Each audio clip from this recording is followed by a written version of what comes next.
إلهي عظم البلاء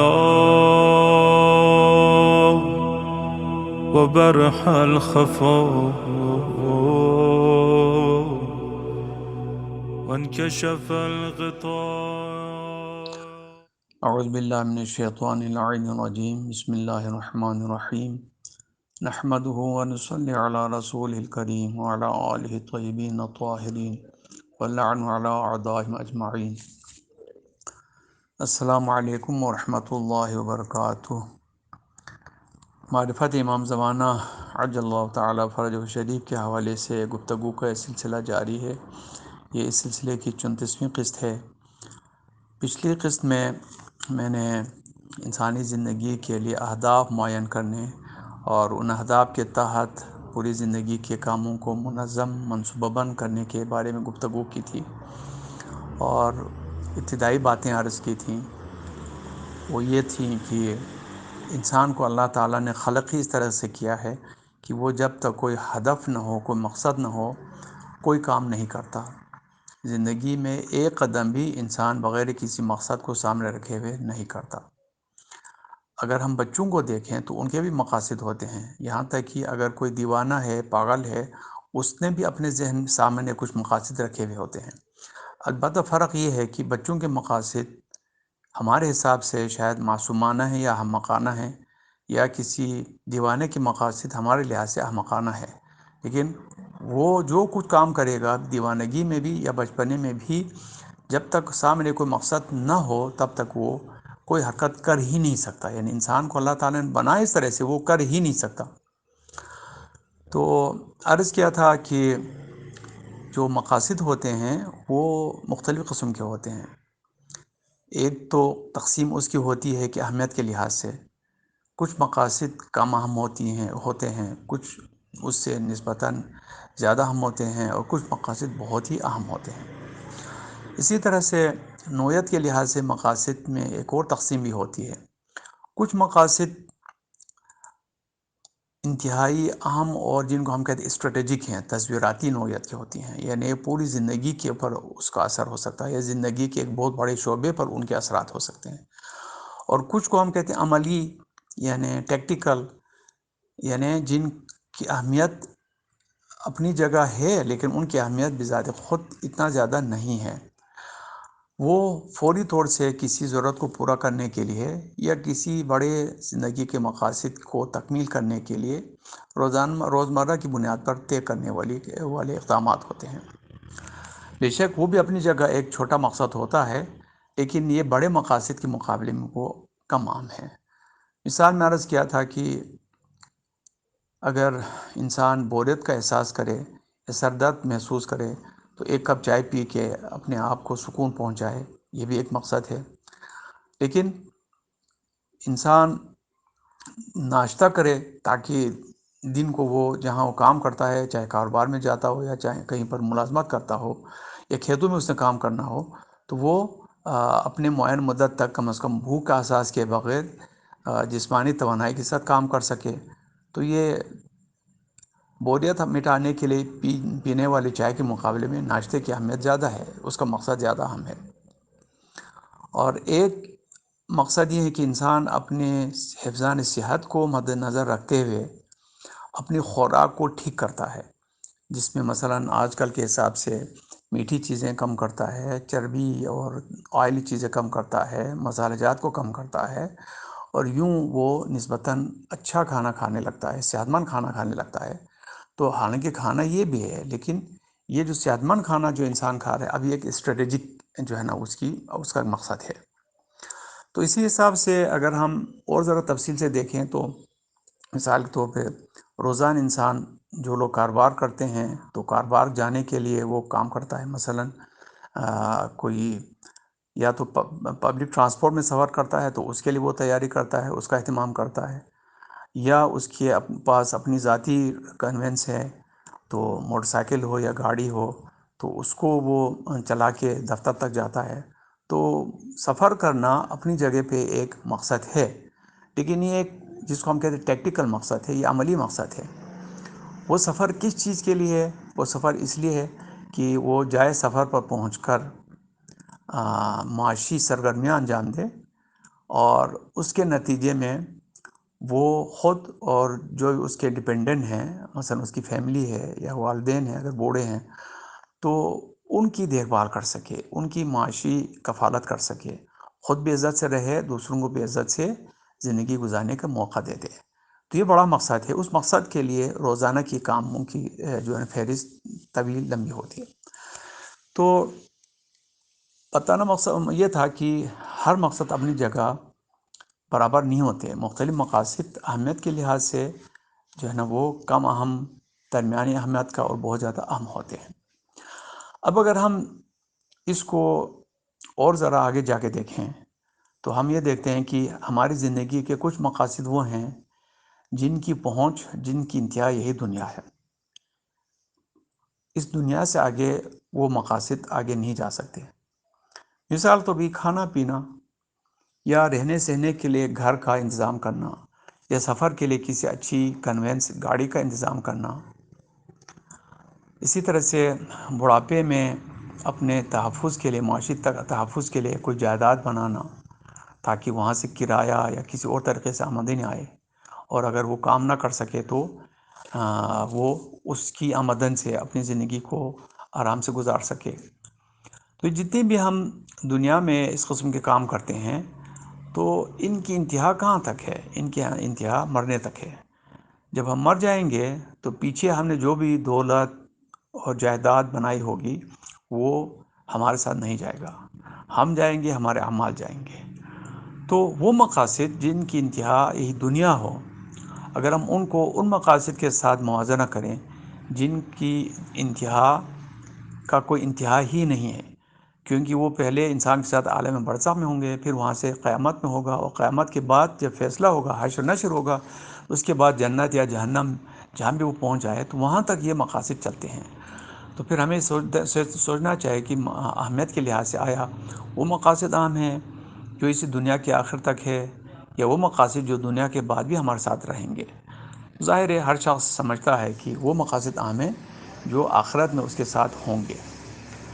اگر ہم قرآن مجید کا مطالعہ کریں صرف تبرک کے طور پہ ثواب حاصل کرنے کے لیے نہیں، بلکہ یہ سمجھنے کی کوشش کریں کہ پیغام در حقیقت ہمیں پیغام کیا دیتا ہے، تو قرآن مجید کا سب سے اہم ترین پیغام جو اس کے تقریباً ہر صفحے پہ ہے اور ہر رکوع میں ہے، ہر پانے میں ہے، ہر سورے میں ہے، وہ یہ ہے کہ اللہ تعالیٰ نے انسان کو اس دنیا کے لیے پیدا نہیں کیا ہے، بلکہ اس کو ہمیشہ رہنے کے لیے پیدا کیا ہے۔ وہ اب بن گیا تو اس کے بعد اب اس نے فنا نہیں ہونا ہے، اس نے ہمیشہ کی ایک زندگی پانی ہے۔ اس لیے قرآن بار بار انسان کو یہ متوجہ کرتا ہے کہ تم اپنی کوششوں کو صرف اس دنیا کے مقاصد تک محدود نہیں رکھو، بلکہ اپنے قیامت کے مقاصد کے لیے اہتمام کرو، چیزوں کا بندوبست کرو، تاکہ اس دنیا سے گزرنے کے بعد جب تم عالم آخرت میں پہنچ جاؤ، اس کو اللہ تعالیٰ نے، جس کو قرآن مجید میں زندگی حیوان کہا ہے، حیوان یعنی زندہ، کبھی موت نہ آنے والی زندگی، تو اس زندگی کے لیے جو ہمارے مقاصد ہوں گے وہ بہت زیادہ عام ہوں گے۔ یہ مقاصد انسان خود اپنے لیے طے نہیں کر سکتا، اس لیے کہ اس کو یہ نہیں معلوم کہ وہ کہاں سے آیا ہے اور یہاں کس وجہ سے ہے اور آگے اس نے کہاں پہنچنا ہے۔ یہ ہمارا خالق، مالک، رب وہی ہمیں بتا سکتا ہے کہ وہ کہاں سے آیا ہے، اس وقت کہاں ہے، اور اس کی انتہا کہاں ہے۔ تو اس دنیا سے گزرنے کے بعد وہ کہاں جائے گا، اس کے لیے جو مقامات ہیں اور اس کے لیے جو مختلف قسم کے امتحانات ہیں وہ سب قرآن مجید میں ہمیں بتایا ہے، اور یہ اللہ تعالیٰ نے ہمیں قرآن مجید کے ذریعے سے، رسول اکرم کے احادیث کے ذریعے سے اور ائمہ علیہ السلام کے احادیث کے ذریعے سے تفصیل سے ہمیں پہنچایا ہے۔ تو ظاہر ہے کوئی بھی عقل مند انسان اگر صرف خالصتاً عقل کے حساب سے ہی سوچے تو عقل ہمیں یہ بتائے گی کہ اگر ہمیں دو چیزوں کو اختیار کرنے، چوائس کرنے کا موقع ہے، ایک چیز ہے جو مثلاً 5 روپے کی ہے اور ایک یہ 5 لاکھ کی ہے، اچھا اس کے بعد آتا ہے کہ ایک چیز 5 لاکھ کی ہے اور ایک 5 کروڑ کی ہے، اچھا پھر اس کے بعد آتا ہے کہ ایک چیز 5 کروڑ کی ہے اور ایک چیز 5 ارب کی ہے یا 10 ارب کی ہے۔ تو اب ظاہر ہے 5 روپے کے مقابلے میں 5 کروڑ زیادہ اہم ہے، 5 ارب زیادہ اہم ہے، لیکن اگر اس کے مقابلے میں ایک لامحدود جو ہے نا وہ ہمارے لیے فائدہ ہو، تو یہ جو دنیاوی فائدے ہیں وہ محدود ہیں. جیسے میں نے کہا 5 ارب، ارب ہی کہیں، 1 خرب کہیں، 10 خرب کہیں، جتنے بھی میں نے جو ہے وہ اعداد شمار اب یہاں بیان کیے ہیں، اگر ان کو ہم کھول کے دیکھیں تو یہ بہت ہیں دنیا کے حساب سے. ہم نے آج تک کبھی 1 ارب روپیہ اپنی آنکھوں سے دیکھا نہیں ہوگا ایک جگہ جمع ہو کے. تو یہ 1 ارب بہت زیادہ ہے، 1 خرب بہت زیادہ ہے، اور 10 خرب بہت زیادہ ہے، اور خرب تو بہت ہی زیادہ ہے جو ہمارے تصور میں نہیں آ سکتا. لیکن اگر ہم اس کا موازنہ قیامت کے ثواب، قیامت کے فائدوں کے ساتھ کریں تو اس کے مقابلے میں کچھ بھی نہیں ہے.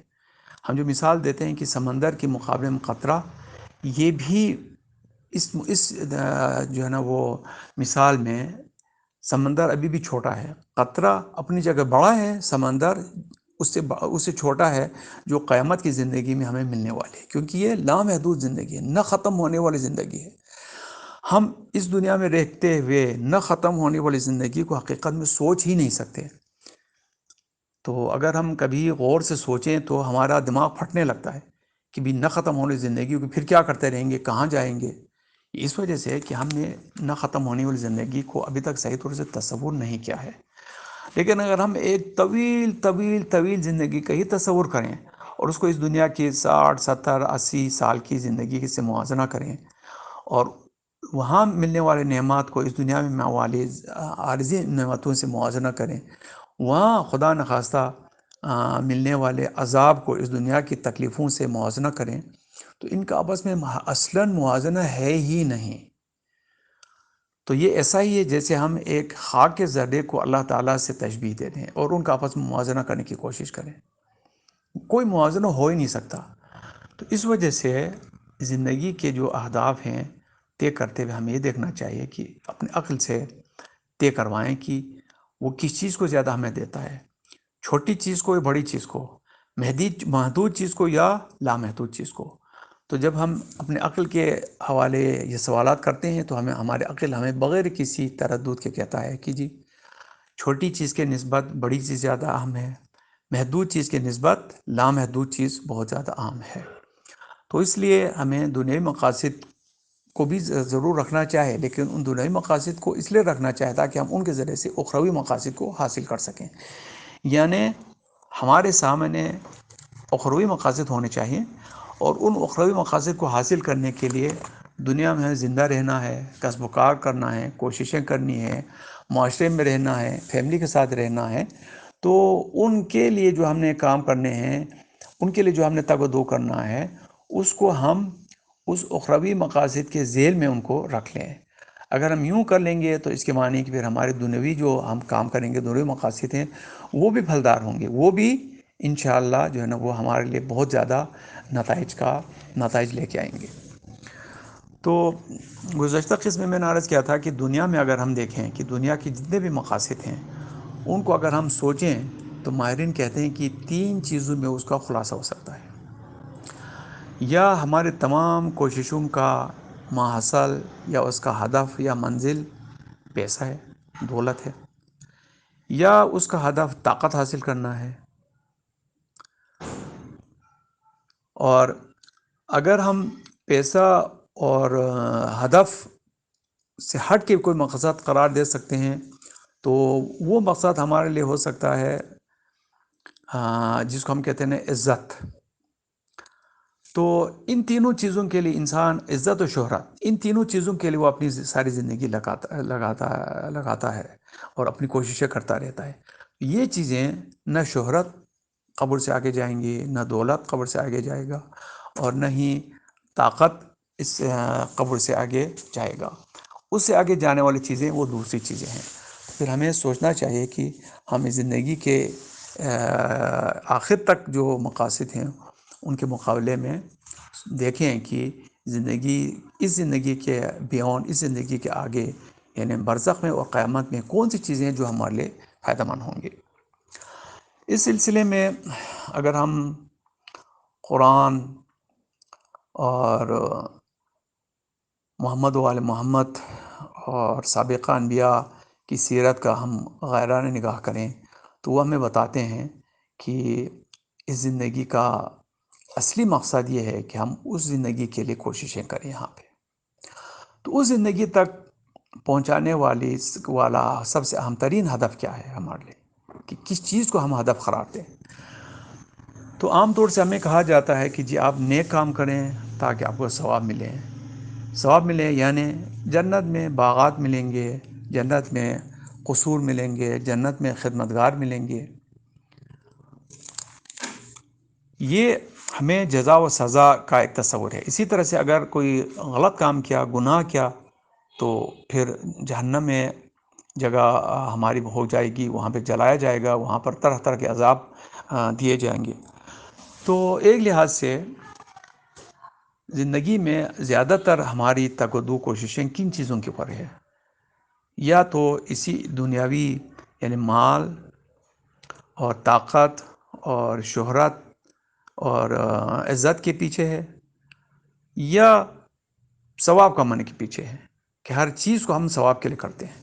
نماز کیوں پڑھیں کہ ثواب حاصل ہو، نماز میں تعقیبات کیوں پڑھیں ثواب حاصل ہو، روزہ کیوں رکھیں ثواب حاصل ہو، زیارت پہ کیوں جائیں ثواب حاصل ہو، امام حسین کی زیارت کیوں کریں ثواب حاصل ہو، امام حسین کی مجلس میں کیوں جائیں ثواب حاصل ہو. اگر ہم غور سے دیکھیں، جب ہم ثواب کے لیے یا گناہ سے عقاب سے یعنی سزا سے بچنے کے لیے کوئی کام کرتے ہیں تو ہمارا اصلی ہدف کیا ہے، یعنی ہماری منزل کیا ہے؟ ہماری منزل ہم خود ہیں، یعنی ہم خود اپنے ارد گرد گھوم رہے ہیں. اور اکثر ہم میں سے لوگ پوری زندگی اپنے ارد گرد ہی گھومتے رہتے ہیں اور اسے آگے نہیں جاتے. بے شک اسلام نے اسی کو بھی آنر کیا ہے. اسلام نے کہا ہے کہ تم کسی کام کو ثواب کے لیے کرو تو ٹھیک ہے، اللہ تعالیٰ تمہیں ثواب عطا کرے گا. گناہ سے بچنے کے لیے کرو تو اللہ تعالیٰ تمہیں اس گناہ سے بچنے کی وجہ سے اس عذاب سے محفوظ رکھے گا جو اس گناہ کا ارتکاب کرنے کی وجہ سے ہو سکتا تھا. لیکن اگر ہم دین کے بارے میں غور سے سوچیں اور ائمہ کے بارے میں دیکھیں کہ ائمہ اپنے لیے کیا ہدف رکھتے تھے، تو وہ ثواب اور عقاب سے اوپر کی چیز ہے. وہ کیا چیز ہے؟ آسان الفاظ میں وہ خود خدا ہے. خدا ہے جس نے اس پوری کائنات کو بنایا ہے، انسانوں کو بنایا ہے، انسانی کو باشعور بنایا ہے، اس شعور کے حساب سے اس کو کام کاج کرنے کے لیے عقل دی ہے، قوتیں دی ہیں، اس کی ذات کے اندر بھی قوتیں ہیں، باہر بھی وسائل ہیں. ان وسائل کو استعمال کر کے وہ اپنی زندگی کو تامین کر سکتا ہے. یہاں پہ عزت سے، حفاظت سے، صحت سے وہ اپنی زندگی گزار سکتا ہے. اس چیز کا سارا اہتمام خدا نے کیا ہے. اسی وجہ سے خدا ہی ہمارا خالق بھی ہے اور ہمارا رازق بھی ہے، ہمارا رب بھی ہے. تو ائمہ اہل بیت اور قرآن مجید ہمیں جو ایک گہری اور انتہائی عمیق تصور دیتا ہے یا ویژن دیتا ہے، وہ یہ ہے کہ انسان کو اپنا آخری ہدف خود آپ کو نہیں رکھنا چاہیے بلکہ اپنے آپ سے نکلنا چاہیے. اپنے آپ کو ہدف قرار دینا بھی کوئی برا ہدف نہیں ہے، بشرطے کہ وہ صحیح تمیز کر کے اپنے لیے زیادہ سے زیادہ جو ہے فائدوں کو اپنا ہدف قرار دے. لیکن اس سے بھی بڑا ہدف یہ ہے کہ اگر ہم خدا کو اپنا ہدف قرار دیں، اگر ہم خدا کو ہدف قرار دیں گے تو کیا ہوگا؟ ہمارا اپنا آپ خدا کے اندر ہمیں حاصل ہوگا اور ہمیں خدا بھی حاصل ہوگا. اگر ہمیں خدا حاصل ہو جاتا ہے تو کیا ہوگا؟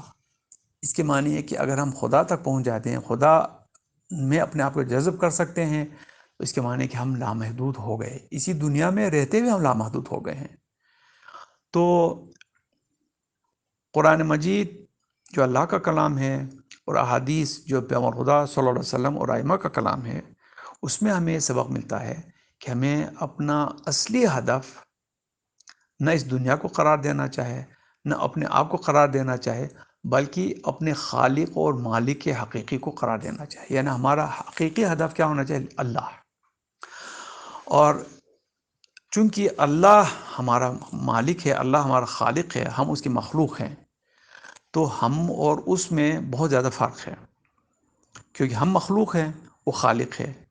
ہم محدود ہیں، وہ لامحدود ہیں۔ تو اگر ہم خدا تک اپنے آپ کو پہنچانا چاہتے ہیں تو اس کا کیا طریقہ ہو سکتا ہے؟ اس کے لیے ہمیں دین نے ایک اصطلاح دی ہے، اس کا نام ہے لقاء اللہ، یعنی خدا سے ملاقات کرنا۔ اور قرآن کے اور ائمہ کے ارشادات کے مقابلے میں کی روشنی میں یہ معلوم ہوتا ہے کہ جو ہماری روح ہے اس کو اللہ تعالیٰ نے خلق کیا ہے، اور اس کو اللہ تعالیٰ نے اپنی جو ہے نا وہ شکل پہ بنایا ہے، اگر اس کی کوئی شکل ہو تو، کیونکہ روح کی بھی کوئی شکل نہیں ہے۔ تو جس طرح اللہ کی کوئی شکل نہیں ہے تو روح کی بھی کوئی شکل نہیں ہے۔ تو صفات اور خصوصیات اللہ تعالیٰ نے اپنی رکھی ہیں روح کے اندر۔ اب ہمیں تلاش کرنا ہے کہ ہماری روح کیا ہے اور روح ہماری کیا چاہتی ہے۔ اس کو اگر ہم مد نظر رکھتے ہوئے اپنا ہدف قرار دیں تو روح کا ہدف سوائے اللہ کے اور کوئی چیز نہیں ہو سکتا، کیونکہ روح ہمیشہ لامحدود چیز کو پسند کرتا ہے۔ وہ محبت بھی لامحدود چاہتا ہے، خوراک بھی لامحدود چاہتا ہے، زندگی بھی لامحدود چاہتا ہے، بصارت بھی لامحدود چاہتا ہے، وہ ہر چیز کو لامحدود چاہتا ہے۔ لیکن اس دنیا میں اور مادی چیزوں میں چیزیں ہر ایک محدود ہیں۔ تو اگر ہم روح کی حقیقی طلب کو سیٹسفائی کرنا چاہتے ہیں تو وہ سوائے خدا کے اور کسی چیز سے مطمئن نہیں ہوگی روح۔ اور اسی کو ہمیں کہا گیا کہ اگر تم خدا کو ہدف قرار دو اور تم خدا کی طرف سفر کرو تو پھر تم خدا تک پہنچ سکتے ہو۔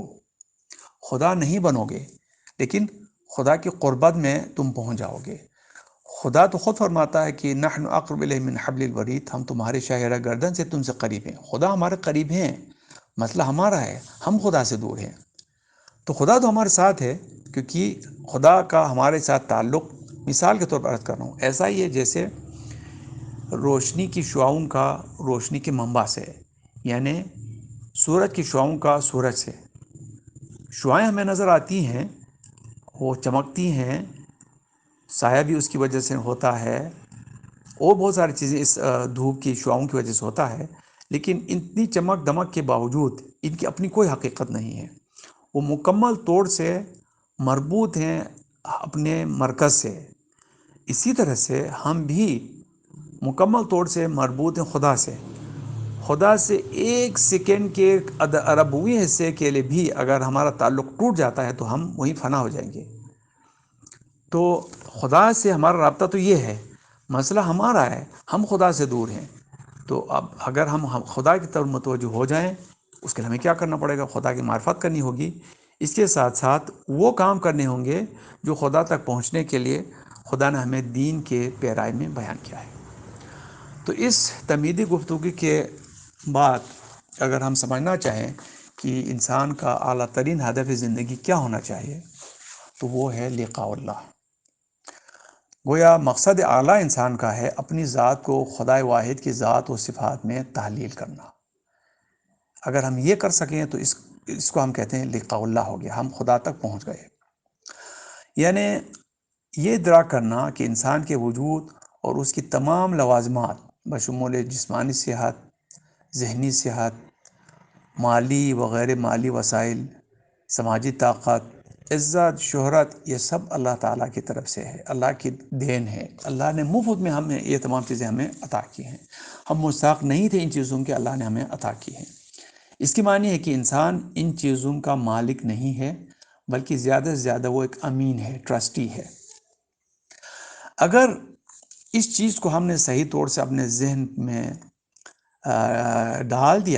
ڈال سکے تو پھر ہمیں لقاء اللہ حاصل ہوگی۔ لیکن یہ بہت ہی مشکل کام ہے، یہ اتنی آسانی سے ہونے والا کام نہیں ہے۔ لیکن سر دست ہم اپنے ذہن میں ایک خاکہ بنانے کے لیے سوچ سکتے ہیں کہ انسان کی زندگی کا اعلیٰ ترین ہدف اور اعلیٰ ترین منزل ہے لقاء اللہ۔ اب ہر چیز کی علامات ہوتی ہے، اگر انسان کو لقاء اللہ کی منزل حاصل ہو، اگر وہ انسان لقاء اللہ کے ہدف تک پہنچ جائے تو اس دنیا میں اس کے لیے کیا علامتیں ہوں گی کہ جن کو دیکھتے ہوئے وہ یقین کر سکے ہاں میں کسی ہدف یا منزل تک پہنچ گیا ہوں۔ تو ایک لحاظ سے ہمیں بھی اس کو پروجیکٹ مینجمنٹ کے ٹول کے طور پہ اپنی زندگی کی ہدف سازی کو بنانا چاہیے۔ تو پروجیکٹ مینجمنٹ کے جو ٹول ہوتے ہیں اس میں یہ ہوتا ہے کہ تفصیل ہوتی ہے کہ کرنا کیا ہے، ہونا کیا ہے، اس کے لیے ہدف ہوتا ہے، اور ہدف کے تک پہنچا ہے نہیں پہنچا اس کے لیے علامتیں ہوتی ہیں، انڈیکیٹر کہلاتے ہیں یہ.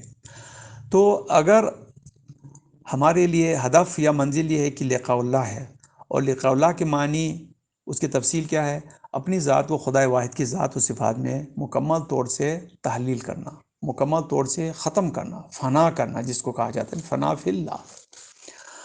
اگر یہ منزل حاصل ہو جاتی ہے انسان کو اس دنیا میں، علامت کیا ہے، کس طرح سے اس کو پتہ چلے کہ وہ اس منزل تک پہنچا ہے کہ نہیں پہنچا ہے؟ اس کی علامت ہے راضی و رضا رب ہونا. یعنی چاہے ہمیں کوئی خوشی ہو، چاہے ہمیں غم ہو، چاہے ہمیں دکھ ملے، چاہے ہمیں آرام ملے، سب کچھ ہم یہ سمجھیں کہ اللہ نے ہمیں عطا کیا ہے، اس لیے اللہ جو کچھ ہمیں عطا کرے ہم اس پہ راضی ہیں. یہ انتہائی اہم گہری حقیقت ہے، اور اس تک عام طور سے آسانی سے ہمارا ذہنی نہیں پہنچ سکتا کہ یہ کیا بات ہو گئی کہ ہم 100% راضی برضا کس طرح سے ہو سکتے ہیں. کیونکہ ہمارا جسم دکھ کو بھی محسوس کرتا ہے، سکھ کو بھی محسوس کرتا ہے. کیا ہم یہ کہنا چاہتے ہیں کہ ہم دکھ کا احساس نہ کریں، سکھ کا احساس نہ کریں، خوشی کا احساس نہ کریں اور غم کا بھی احساس نہ کریں؟ یہ مراد یہ نہیں ہے. یہ تو فطری چیز ہے، یہ تو محسوس ہوگا. لیکن اگر ہم یہ سمجھیں یہ سب کچھ بھی خدا کی طرف سے ہمیں حاصل ہوا ہے اور دینے والا خدا ہے، تو پھر ہمیں یہ اطمینان ہوگا کہ خدا نے اگر ہمیں کوئی دکھ دیا ہے تو وہ اس میں بھی ہمارا ہی فائدہ ہے، سکھ دیا ہے اس میں بھی ہمارا فائدہ ہے. جب دونوں صورتوں میں ہمارا ہی فائدہ ہے تو ہمیں اس سے راضی رہنے میں کیا فرق پڑتا ہے؟ لیکن یہ چیز انتہائی عمیق ایک فکر ہے، اس فکر تک ہم آسانی سے نہیں پہنچ سکیں گے. اس کو ڈسکرائب کرنے کے لیے، بیان کرنے کے لیے ایک حدیث سے استفادہ کرتا ہوں. حضرت جابر بن عبداللہ انصاری پیغمبر خدا صلی اللہ علیہ وسلم کے بوڑھے صحابیوں میں سے ہیں.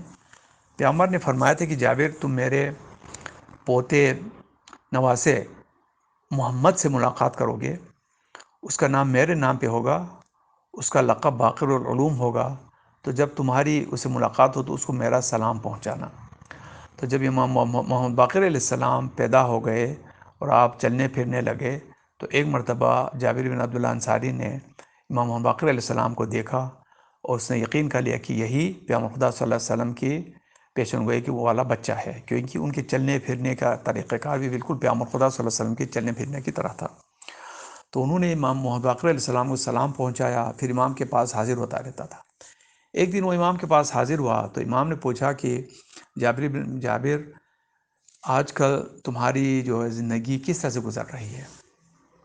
جابر نے کہا مولا اس طرح سے گزار رہا ہوں اس وقت کہ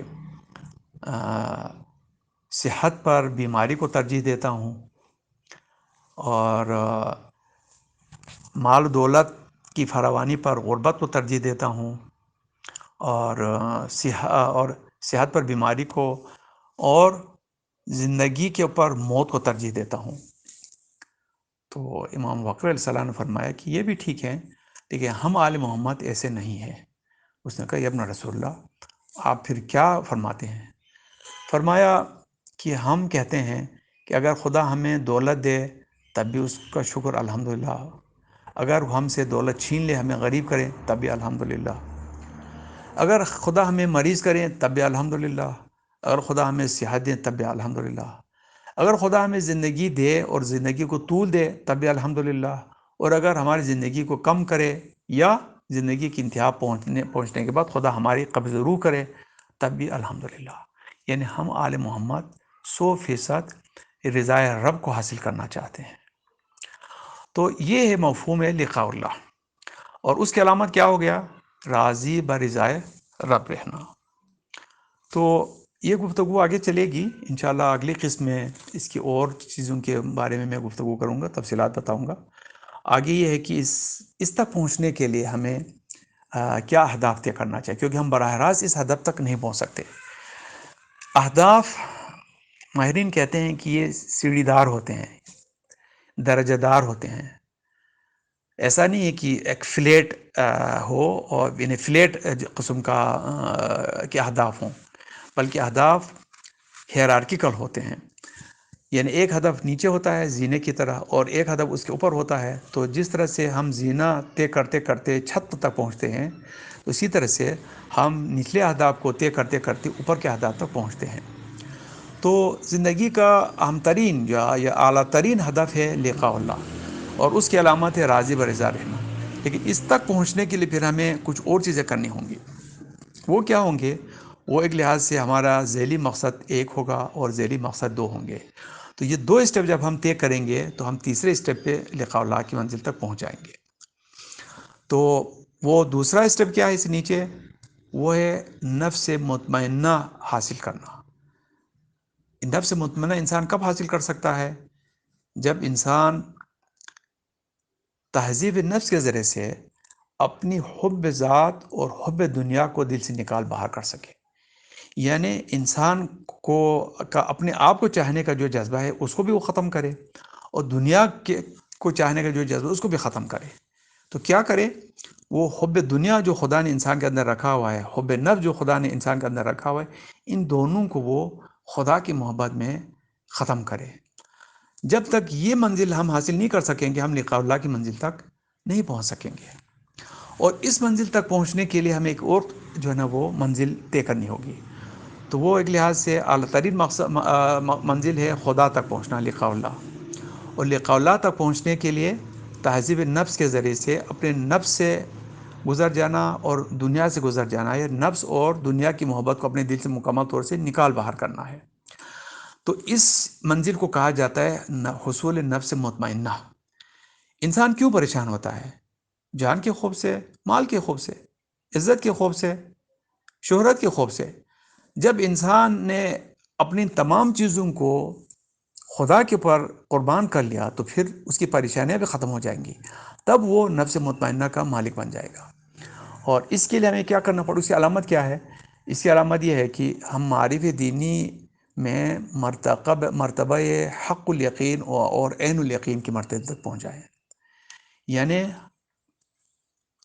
رسالت، توحید، رسالت، امامت، اور اسی کے ساتھ ساتھ برزخ، قیامت، یعنی جن کو ہم ایمان بالغیب کہتے ہیں. غیب والی چیزوں کے اوپر ہمارا ایمان صرف دلیلوں سے نہ ہو، صرف ایک ذہنی سوچ کے تحت نہ ہو، بلکہ ہمارا یقین عین الیقین ہو، حق الیقین ہو. اگر ہم یہ منزل حاصل کر سکیں تب ہمیں اندازہ ہوگا کہ ہم نفس مطمئنہ حاصل کر پائیں. اور اس نفس مطمئنہ والے منزل تک پہنچنے کے لیے ہمیں کیا کرنا ہوگا؟ اس کے لیے ہمیں ذیلی مقصد دو کو طے کرنا ہوگا. وہ کیا ہے؟ زندگی کے تمام امور کو شریعت مقدسہ کی تعلیمات کی روشنی میں انجام دینا. یعنی اطاعت خدا، اطاعت رسول و اطاعت اولیاء رسول. یہ اگر ہم 100% تک کریں، یا جتنا کر سکیں، 90% کر سکیں، تو اتنا ہمیں نفس مطمئنہ کا حصول ہوگا، اتنی ہماری لقاء اللہ حاصل ہوگی. 50% ہم نے اطاعت خدا و رسول انجام دیا، اسی حساب سے نفس مطمئنہ اور لقاء اللہ کی منزلیں ہوں گی. تو دار و مدار اس چیز کے پر ہے کہ ہم بنیادی طور سے شریعت کے امور پر کس حد تک عمل پیرا ہوتے ہیں، ان پر کس طرح سے کتنا ہم جو ہے نا وہ عمل کرتے ہیں. تو اس کے لیے ضروری ہے کہ ہم سب سے پہلے واجبات، محرمات، ان دونوں کا تفصیلی علم حاصل کریں. کیا ہمیں اپنے اوپر جو چیزیں واجب ہیں وہ تمام کا علم ہے؟ نہیں ہے. مجھے 100% یقین ہے کہ ہم میں سے کسی کو ان تمام واجب چیزوں کا علم ہو جو ہمارے پر واجب ہوں گی زندگی کسی بھی مرحلے میں. اسی طرح سے محرمات، تمام محرمات کا ہمیں جاننا ضروری سب سے پہلے، تاکہ ہم واجبات کو ادا کر سکیں اور محرمات سے اجتناب کر سکیں. عطا اللہ بہجت کے پاس جو لوگ جاتے تھے نصیحت حاصل کرنے کے لیے، تو فرماتے تھے گناہ نہ کرو. ایک بزرگ آدمی پہنچے، انہوں نے کہا کہ جی گناہ نہ کرو. تو کہا کہ جی آغا اب اس عمر میں ہم سے گناہ کیا ہوگا؟ تو آغا نے فرمایا کہ گناہ کو ہلکا نہ سمجھو.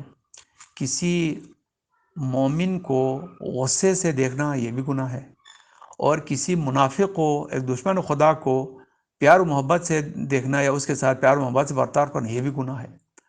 تو ہمیں واجبات کو سمجھنا چاہیے کہ کتنے واجبات ہیں، محرمات کو سمجھنا چاہیے، اس کا علم حاصل کرنے کتنے محرمات ہیں، اس کے بعد واجبات کی پابندی اور محرمات سے ہمیں اجتناب کرنا چاہیے، ساتھ ساتھ مستحبات کا بھی علم حاصل کریں اور ان کی بھی جتنا ہو سکے پابندی کریں، مکروہات کا بھی علم حاصل کریں اور ان سے بھی حتی الامکان اجتناب کریں۔ اس کے علاوہ مباح امور میں بھی احتیاط کریں، یعنی غیر ضروری مباح کام بھی نہ کریں۔ مثلا سونا مباح ہے، کھانا پینا مباح ہے، اس میں بھی ہم ایکسیس نہ کریں، زیادہ نہ کریں، بلکہ جس کو قوت جو ہے نا قوت کے حساب سے، تاکہ انسان زندہ رہ سکے اس حد تک ان کو استعمال کریں، صرف ضرورت کے حساب سے مباح کاموں کو استعمال کریں۔ یہ چیزیں اگر ہم کر سکیں تو پھر ہم ایک لحاظ سے اوپر جم کریں گے، یعنی ہمارا یقین جو ہے نا وہ حق الیقین اور اس کے بعد عین الیقین، اور وہاں سے جا کے حق الیقین میں تبدیل ہو جائے گا، اور پھر اس کے بعد آگے جا کے ہم راضی برضائے رب کی منزل تک پہنچ سکیں گے۔ تو آج کی گفتگو کا خلاصہ ہو گیا کہ انسان کے جو اہداف ہیں وہ قیامت والے اہداف بہت اہم ہیں، اور قیامت والے اہداف اور دنیا کے اہداف حقیقت میں دونوں میں اصلی ہدف کیا ہے؟ خدا تک اپنے آپ کو پہنچانا ہے، اور اس کے لیے کچھ ذیلی چیزیں بھی بتا دیں۔ انشاءاللہ اگلی قسم میں پھر اس کے پر اور تفصیل سے کچھ گزارش کروں گا۔ والسلام علیکم ورحمۃ اللہ وبرکاتہ۔